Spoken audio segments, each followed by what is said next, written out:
Follow father कर श्रेष्ठ आत्मा बनने की, सदा डबल सेवा का बैलेंस रखने की, बाप की ब्लेसिंग्स के अधिकारी बनने की, सदा बेहद का बादशाह, राजयोगी, सहज योगी, स्वतः योगी बनने की, सदा अनेक बार के विजय के निश्चय और नशे में रहने की, अति स्नेही सहयोगी बच्चा बनने की, आज की अव्यक्त मुरली से अव्यक्त बाप दादा की हम आत्माओं के लिए शिक्षाएं। बेहद की ड्रामा की समाप्ति के पहले ड्रामा में बनाए हुए सारे हिसाब किताब आत्मा एक्टर को सेटल करने पड़ते हैं। कर्मों का जो हिसाब किताब बनाया उसे भी चुकता करना पड़ता है। परिस्थितियां जो खुद ही बनाई, प्रकृति के साथ जो हिसाब बनाए उनका भी ऋण उतारना पड़ता है। विकारों के वश होकर जो आत्मा के स्वरूप को बिगाड़ा होता है, देह अभिमान और बुराइयां जिन्हें धारण कर आत्मा ने खुद को मैला किया होता है, उस मैल को आत्मा को उतारना पड़ता है। आत्मा अविनाशी है, परमधाम निवासी है। उसे वापस घर जाने से पहले फिर से वैसा सतोगुणी बनना पड़ता है जैसे वो घर से इस सृष्टि रूपी ड्रामा में आई थी। साथ साथ दोबारा सृष्टि रूपी ड्रामा में सतयुग में आने के लिए सतयुग की विशेषता को भी धारण करना होता है। ये विधि है जो ड्रामा के अंतिम वर्षों में चलती है, जिसे सिखाने के लिए हम आत्माओं के पिता परमात्मा को सृष्टि रूपी ड्रामा में आना पड़ता है।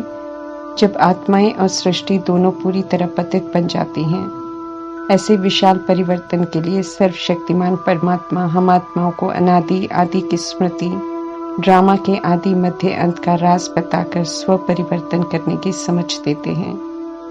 देह के विस्तार से आत्मा के सार तक लौटने के लिए परमात्मा हम आत्माओं को सर्व शक्तियों का खजाना भी देते हैं, ताकि हम उन शक्तियों से संपन्न बने और परिवर्तन करने की प्रक्रिया के दौरान जो विघ्न आते हैं उन्हें समाप्त करने वाले विघ्न विनाशक भी बने। शक्तियों से संपन्न बनने के लिए हिसाब किताब परिस्थितियों के, व्यक्तियों के और शारीरिक कर्म भोग के विघ्न रूप में आते हैं।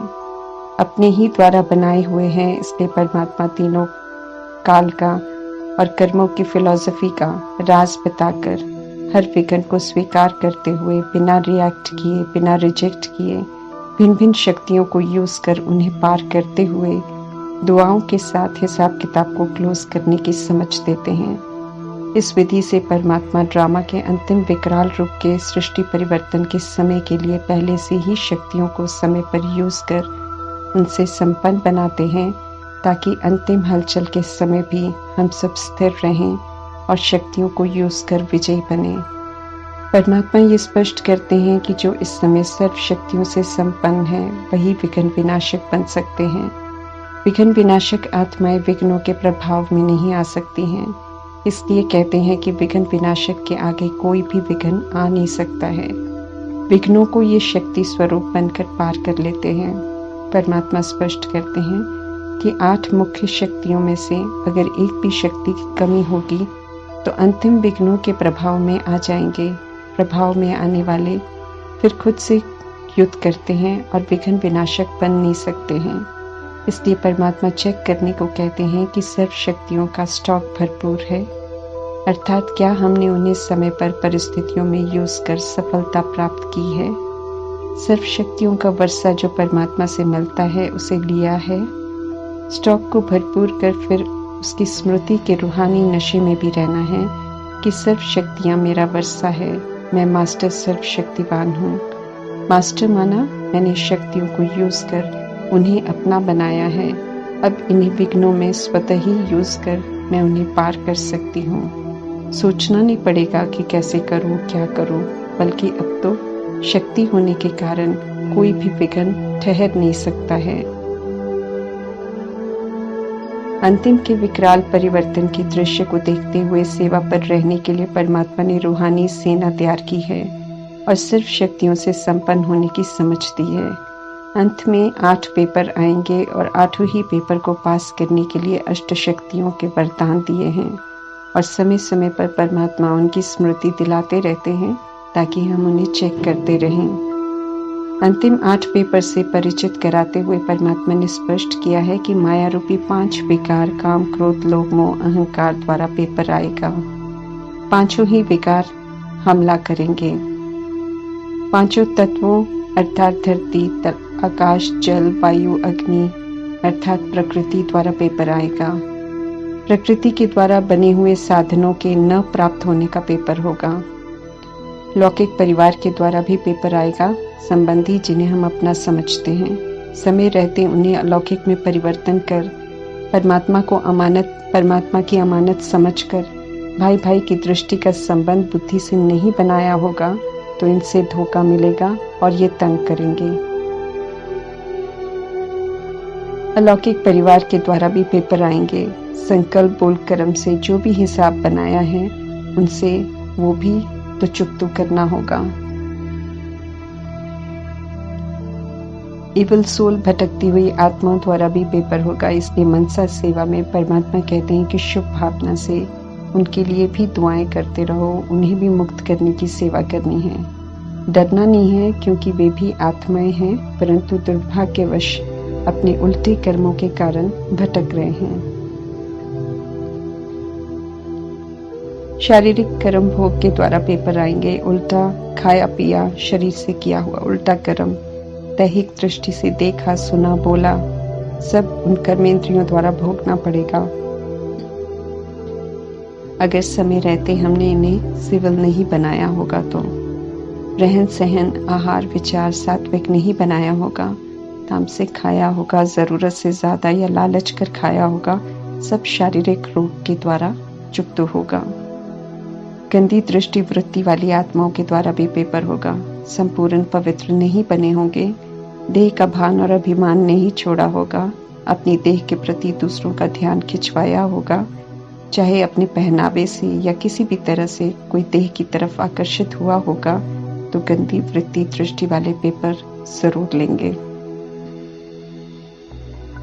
परमात्मा की श्रीमत हमें आने वाले सारे पेपर से बचने के लिए रोज समझाते हैं। परमात्मा की श्रीमत हमें आने वाले सारे पेपर से बचने के लिए युक्ति समझाते हैं कि संपूर्ण पवित्र बनो, विकारों को जीतो, आत्म अभिमानी बनो, कर्मेंद्रियों की चंचलता समाप्त करो, अपने देह में किसी को नहीं फंसाओ, दैहिक दृष्टि वृत्ति को समाप्त कर आत्मा भाई भाई के रूप में देखो, सिविल बनो और सभी के प्रति एक समान शुभ भावना, शुद्ध पवित्र संकल्प करो ताकि सभी आत्माएं शुद्ध पवित्र बने, सभी का तीसरा नेत्र खुल जाए। जो श्रीमत प्रमाण चलकर आत्म अभिमानी बन जाएंगे, किसी से भी कोई नया हिसाब किताब नहीं बनाएंगे, वे ही बिल्कुल सेफ रहेंगे और अष्ट शक्तियों से अंतिम समय पर सेवा पर रहते हुए विश्व कल्याण के कार्य में मददगार बनेंगे। अंतिम कुछ वर्ष हलचल के होंगे। हलचल, अस्त व्यस्तता, दुख, अशांति, डर के कारण आत्माओं की मानसिक और शारीरिक स्थिति में बहुत बदलाव होगा, जिसके कारण व्यवहार सभी के बदल जाएंगे। ऐसे में उनके व्यवहार का हम पर कोई प्रभाव न पड़े। परमात्मा कहते हैं अष्ट शक्तियों को यूज कर स्टेबल रहो। ईश्वरीय शक्तियों से ही हम स्थिर रह सकेंगे। पहली शक्ति है विस्तार को सार करने की शक्ति। इस शक्ति से संपन्न बनेंगे तो लोगों की ऊर्जा का हम पर कोई प्रभाव नहीं पड़ेगा। हम उन्हें देखकर रिएक्ट नहीं करेंगे, बल्कि अंतर्मुखता की स्थिति में स्थित हो परमात्मा से कनेक्ट होकर शांति, पवित्रता और शक्ति की वाइब्रेशन से हलचल में आई हुई आत्माओं को भी शांत और सशक्त बनने की सेवा कर सकेंगे। दूसरी ईश्वरीय शक्ति है समेटने की शक्ति। जब ड्रामा इंसाफ करता है और आत्माएं हिसाब किताब ले रही होती हैं तो हम प्रश्न नहीं कर सकते हैं कि इसने ऐसा क्यों किया या उसके साथ ऐसा क्यों हुआ। परमात्मा ने ड्रामा का राज बताकर समझा दिया है कि सभी में कल्याण है, सब हिसाब चुकता कर पवित्र हो जाएंगे, दुख से मुक्त हो जाएंगे। इस समझ से जो किसी ने किया उनका हिसाब, उनकी बातों को पकड़ना नहीं है, बल्कि जो किया, जो हुआ उसे भूल सेवा पर रहना है। तीसरी ईश्वरीय शक्ति समाने की शक्ति है। अहंकार कहता है ऐसा हो वैसा हो, परंतु वैसा होता नहीं है, क्योंकि सृष्टि नियमों पर चलती है और जिसने जैसा किया होता है वैसे ही संस्कार बन जाते हैं। इसलिए परमात्मा समझाते हैं कि इस समय जो है जैसा है उसे वैसे ही स्वीकार करो, शांत रहो, तो शांति की शक्ति से सब थोड़ी देर में ठीक हो जाएगा। अंतिम पेपर में भी बहुत कुछ ऐसा होगा जिससे तनाव पैदा होगा, परंतु समाने की शक्ति से जो हो रहा है वो स्वीकार करेंगे तो सब अच्छा होना ही है। चूंकि सभी आत्माएं कमी कमजोरियों से पीड़ित हैं, इसलिए सभी अपने स्वधर्म के विपरीत होकर कर्म कर रही हैं। ऐसे ही अंत में भी कोई गाली देगा, कोई अपशब्द कह देगा, कोई अपमान करेगा, कोई दुख देने वाले कर्म कर देगा। तो परमात्मा कहते हैं परवश आत्माओं पर रहम करना है, उनके व्यवहार को सहन कर स्नेह देना है। इसके लिए सहन करने की शक्ति चाहिए। सब कुछ देखते हुए हमारे मन में किसी के प्रति भी कोई भी बुरा भाव न आए। पांचवी शक्ति है परखने की शक्ति। कैसा भी सीन हो, कैसा भी व्यवहार हो, सब देखते हुए शांत रहना है, साक्षी हो। उनके जन्म जन्मांतर के संस्कार स्वभाव को परखना है। उनके प्रभाव और दबाव में नहीं आना है, बल्कि परख कर कि उन्हें क्या चाहिए और उनके प्रति सही व्यवहार करना है। अगली शक्ति है निर्णय करने की शक्ति। आत्मा के लिए क्या सही है, क्या गलत है, ये परमात्मा ने स्पष्ट कर दिया है। इसलिए सत्यता की शक्ति से सही कर्म करने से डरना नहीं है। मेजॉरिटी दुनिया कुछ भी करे, हमें वही करना है जो परमात्मा ने कहा है करने को। सामना करने की शक्ति। आसुरीपन का विनाश होना है और विस्तार में होना है। ऐसे में सामना करने की शक्ति चाहिए। मुश्किल समय होगा, लेकिन नॉलेज है कि आत्माएं जो अविनाशी हैं वो इसी विधि से मुक्त होंगी। कोई भी मुश्किल हो, हिम्मत रखनी है, क्योंकि हिम्मत रखने वालों की मदद 1000 कदम परमात्मा करते हैं। शरीरों को खत्म होते देख कभी भी विचलित नहीं होना है। भय निराशा के वायुमंडल में परमात्मा की याद में रहकर और उनके भय और निराशा को दूर करने में मददगार बनना है, ताकि वे भी असुरों पर विजय प्राप्त करें। हमें सहयोग देने की ईश्वरीय शक्ति को यूज कर पवित्रता के सुख शांति शक्ति के वाइब्रेशन ही फैलाने हैं। सभी को अच्छे का ही सहयोग देना है। शिव शक्ति सेना में होने के कारण जो कर्तव्य है वही निभाना है। रोज की छोटी छोटी परिस्थितियां और व्यक्ति वास्तव में हमें शक्तियों को यूज कर सशक्त बनाने में मददगार हैं। इसलिए कोई ऐसा क्यों कर रहा है का चिंतन नहीं करके शक्तियों को यूज कर अपना बनाने का अटेंशन रख अंतिम 8 पेपर देने के लिए हमें तैयार होना है। परमात्मा की शिक्षाएं हमें डबल लाइट बनाने के लिए हैं और अति सहज है, लेकिन आधा कल्प रावण को बहुत यूज किया है। तो परमात्मा की सहज अच्छी अच्छी बातों को स्वाभाविक रूप में यूज करने में समय लगाते हैं, क्योंकि अटेंशन नहीं रखते हैं। परमात्मा कहते हैं सदा शुभ संकल्पों की रचना करते जाओ और सभी के लिए एक समान करो, तो सदा डबल लाइट रहेंगे, अर्थात नॉलेज से भी विस्मृत नहीं होंगे और हल्के भी रहेंगे। ज्ञान से हम विस्मृत होते हैं, बोझिल होते हैं, जब कहीं ना कहीं कुछ श्रीमत के विपरीत अशुभ सोचते हैं, बोलते हैं और करते हैं। निराकार परमात्मा की ऊंची शिक्षाओं को A to Z एक्यूरेट अमल में लाने वाले प्रजापिता ब्रह्मा हैं। इसलिए परमात्मा अपने अति स्नेही और समीप ईमानदार वफादार फरमानबरदार बच्चे ब्रह्मा का उदाहरण हम सभी के आगे रखते हैं और कहते हैं कि उन्हें फॉलो करो तो समीप और स्नेही बन जाएंगे। प्रजापिता ब्रह्मा के 18 कदम गाए हुए हैं, क्योंकि उन्होंने परमात्मा की याद में रहकर परमात्मा की हर श्रीमत को अमल में लाकर परमात्मा को पूरा राजी किया है। आज की मुरली में 5 कदमों का जिक्र कर परमात्मा हम आत्माओं को कह रहे हैं कि चेक कर देखो कि कहाँ तक हम किस कदम में उनके समीप पहुंचे हैं। जहाँ तक त्याग का विषय है, परमात्मा का बनकर प्रजापिता ब्रह्मा सर्वस्व त्यागी रहे। मन बुद्धि तन लौकिक संबंध से परमात्मा के आगे समर्पण हुए। मन हो बुद्धि हो कर्म हो, हर समय श्रीमत स्मृति में रही। सदा निमित्त समझकर कर्म किया, सदा न्यारे सदा प्यारे रहे, सदा डिटैच, मैंने कुछ किया कभी नहीं सोचा। देह के संबंध को समर्पण किया तो कभी भी मेरा नहीं समझा। मैंपन का त्याग कर सर्वस्व त्याग किया। जैसा त्याग श्रीमत कहती है वैसा एक्यूरेट किया। इस विधि से हमें चेक कर देखना है कि हमारे समर्पण में क्या क्या कमी है। दूसरा कदम सदा ही आज्ञाकारी रहे। प्रजापिता ब्रह्मा परमात्मा के रथ बने, लेकिन कृष्ण का मर्तबा लेने के लिए उन्होंने स्व पुरुषार्थ भी किया। यज्ञ पालना के निमित्त भी बने, प्रजापिता भी बने, गुप्त माँ भी बने। स्थापना के विशाल कार्य की जिम्मेवारी भी थी, लेकिन उनकी विशेषता यही रही कि उन्होंने परमात्मा पिता की किसी भी आज्ञा का आज्ञा की अवज्ञा नहीं की, बल्कि पूरा रिकॉर्ड रखा। हर समय परमात्मा के लिए हाजिर रहे और उनके फरमानों को जी हाजिर कहा। रोज की मुरली हम हर इंडिविजुअल के लिए परमात्मा की आज्ञाएं हैं। हमें खुद को चेक करना है कि क्या हम प्रजापिता ब्रह्मा की तरह आज्ञाकारी स्टूडेंट बनकर चल रहे हैं, जबकि हम पर तो उतनी जिम्मेवारियां भी नहीं हैं जितनी अलौकिक पिताश्री ब्रह्मा पर थी। तीसरा कदम, हर संकल्प में परमात्मा से वफादार रहे। एक बाप दूसरा न कोई, तो पूरा निभाया। उन्हें छोड़ और किसी को याद नहीं किया। अनेक परिस्थितियां आई, परीक्षाएं आई, लेकिन एक पल एक भरोसा परमात्मा में रखकर कभी भी विचलित नहीं हुए, बल्कि हर परिस्थिति को परमात्मा की याद में उनके भरोसे सहज पार किया और औरों को भी कराया। हमें चेक करना है कि कहाँ तक हम परिस्थितियों में बिना हलचल में आए एक पल एक भरोसे से परमात्मा के वफादार होकर रहते हैं और पार करते हैं। चौथा कदम, विश्व सेवाधारी। सेवा करते हुए ब्रह्मा बाप सदा निर्माण रहे, खुद को वर्ल्ड सर्वेंट समझकर सदा ही सेवा पर रहते, लेकिन ज्ञान को धारण कर ज्ञान की अथॉरिटी बनकर भी रहे। बेफिक्र बादशाह रहे, सत्यता की निर्भयता से सेवा की, कभी डरे नहीं ऑपोजिशन में, क्योंकि सत्य मार्ग पर चले तो संबंधी राजनेता धर्म नेता ने नए ज्ञान का बहुत विरोध किया। ये भी कहा कि सिर्फ काम विकार के लिए मना नहीं करो, लेकिन प्रजापिता ब्रह्मा सत्यता और निर्भयता की पोजीशन से कभी नहीं हिले।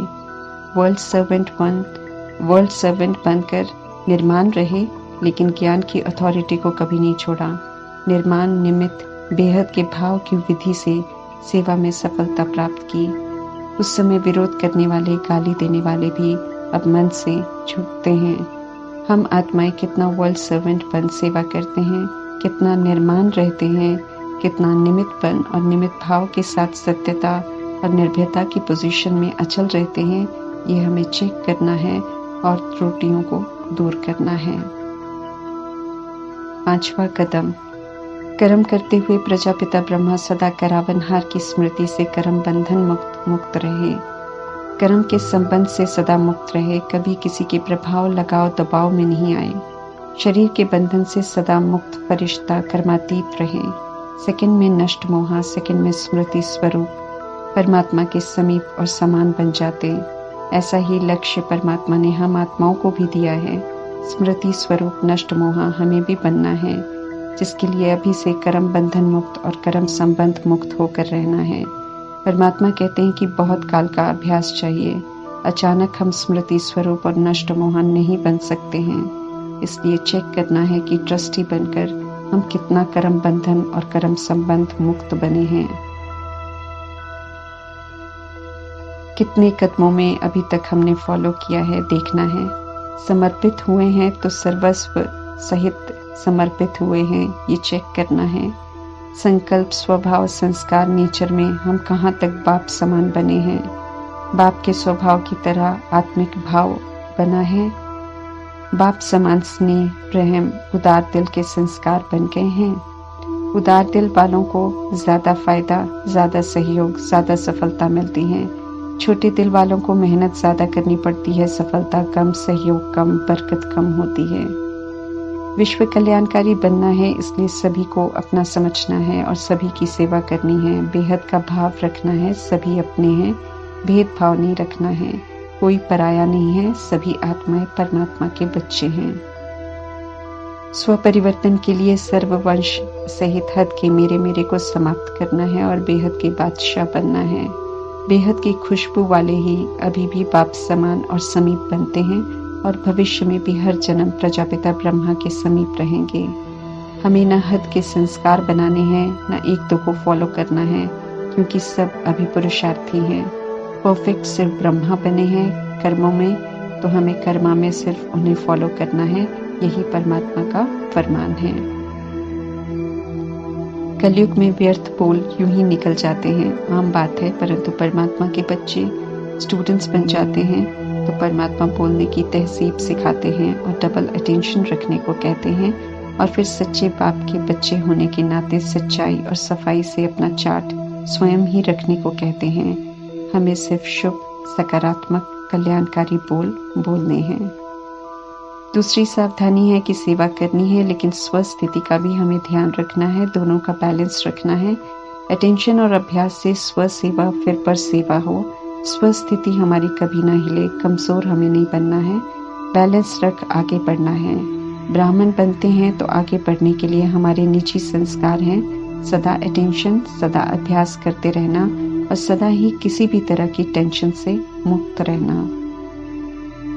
विश्व कल्याण की सेवा प्रति गाइड करते हुए परमात्मा ध्यान खिंचवा रहे हैं कि सेल्फ प्रोग्रेस के लिए स्पिरिचुअल बचत का खाता भी बनाना है। समय, बोल, संकल्प और एनर्जी को वेस्ट से बेस्ट में चेंज करना है। खुद भी हमें अटेंशन रखना है और जिनकी सेवा के निमित्त हम बनते हैं उन्हें भी स्व की तरफ अटेंशन दिलानी है। स्व उन्नति का अटेंशन रखना है, लेकिन स्वयं के बचत का बजट जरूर बनाना है। स्व की सेवा और उनकी सेवा का बैलेंस रखना है, साथ में विश्व सेवा का बैलेंस भी रखना है। लास्ट के साथ फास्ट, फास्ट के साथ फर्स्ट जाने के दिन है, इसलिए सेवा में जितना चाहें उतना हम रतन जड़ सकते हैं। मैं हर कल्प की पूज्य आत्मा हूँ कि स्वमान से देखने वाले परमात्मा हम आत्माओं से पूछ रहे हैं कि ऐसा स्वमान हम अनुभव करते हैं। अनेक बार पूज्य बने हैं और फिर से पूज्य बन रहे हैं, ऐसा अनुभव करते हैं। स्वमान में रहने वाले ही ऐसे पूजनीय बनते हैं, उन्हें ही औरों द्वारा मान मिलता है। अविनाशी आत्मा का ये अविनाशी आत्मिक स्वमान है, सबसे ऊंचा स्वमान है। अविनाशी स्वमान वाले दुनिया के विनाशी स्वमान की तरफ आकर्षित नहीं हो सकते हैं। संगम युग में एक तरफ परमात्मा पूजनीय बनाते हैं और आत्माएं पूजनीय बनने का पुरुषार्थ करती हैं, दूसरी तरफ परमात्मा दिखाते हैं कि पूज्य स्वरूप बनने वालों के जड़ यादगारों का पूजन हो रहा है। जो स्वमान में रहते हैं वे निर्माण रहते हैं, उनमें अभिमान नहीं होता है। स्वमान में रहने वाले औरों को भी ऊंचा बनाते हैं। किसी के भी प्रति घृणा भाव हमें नहीं रखना है, सभी के प्रति रहम की दृष्टि रखनी है, न अभिमान हो और न अपमान हो। ब्राह्मण जीवन में दृष्टि बदल जाती है, दृष्टि से फिर सृष्टि बदल जाती है। हमारी सृष्टि व संसार परमात्मा ही है। परमात्मा में अलौकिक परिवार भी आ जाता है। सभी को आत्मिक दृष्टि से, ऊंची दृष्टि से देखना है। शरीर की तरफ दृष्टि जा नहीं सकती है, क्योंकि दृष्टि में परमात्मा समाये हैं, तो दृष्टि ऊंची हो गई, देह का भान अब आ नहीं सकता। परमात्मा हम आत्माओं से पूछ रहे हैं कि क्या हमने नैनों में परमात्मा को समा लिया है या अभी हम समा ही रहे हैं। चेक करना है, अगर परमात्मा को समाया है तो फिर इसमें कोई और समा नहीं सकता है। परमात्मा को समाने वालों के नयन निर्मल और रूहानी हो जाते हैं, अभिमान और अपमान समाप्त हो जाता है। कभी भी कोई उल्टा संकल्प आए किसी के प्रति भी, तो परमात्मा कहते हैं खुद को याद कराना है कि मैं कौन हूँ। मैं श्रेष्ठ आत्मा हूँ, पूज्य आत्मा हूँ, मेरे जड़ चित्र भी रूहानी नयनधारी हैं, तो मैं चैतन्य कैसा हूँ, क्या कर रहा हूँ। परमात्मा स्मृति दिला रहे हैं कि मंदिरों में महिमा हो रही है, सर्वगुण संपन्न संपूर्ण निर्विकारी, और हम आत्माओं से पूछ रहे हैं कि आप संपूर्ण निर्विकारी बन गए हो ना। परमपिता परमात्मा को हम आत्माओं से बहुत आश है कि जितना ऊंचा वो हम आत्माओं को बना रहे हैं, उतना ऊंचा हम जरूर बने, हमारे में अंश मात्र भी कोई विकार न हो। परमात्मा पुनः स्मृति दिला रहे हैं कि सदा ये स्मृति रखो कि मेरे भगत मुझे संपूर्ण निर्विकारी रूप से याद कर रहे हैं। साथ में कह रहे हैं कि चेक करो कि जड़ चित्र और चैतन्य चरित्र में अंतर तो नहीं है। चरित्र से ही चित्र बनते हैं, तो खुद को खुद ही चेक करना है कि संगम युग में हमने प्रैक्टिकल में कहाँ तक अपने चरित्र को श्रीमत पर चलकर श्रेष्ठ बनाया है। श्रेष्ठ बनाने वालों के फिर यादगार के चित्र बनते हैं। ओम शांति।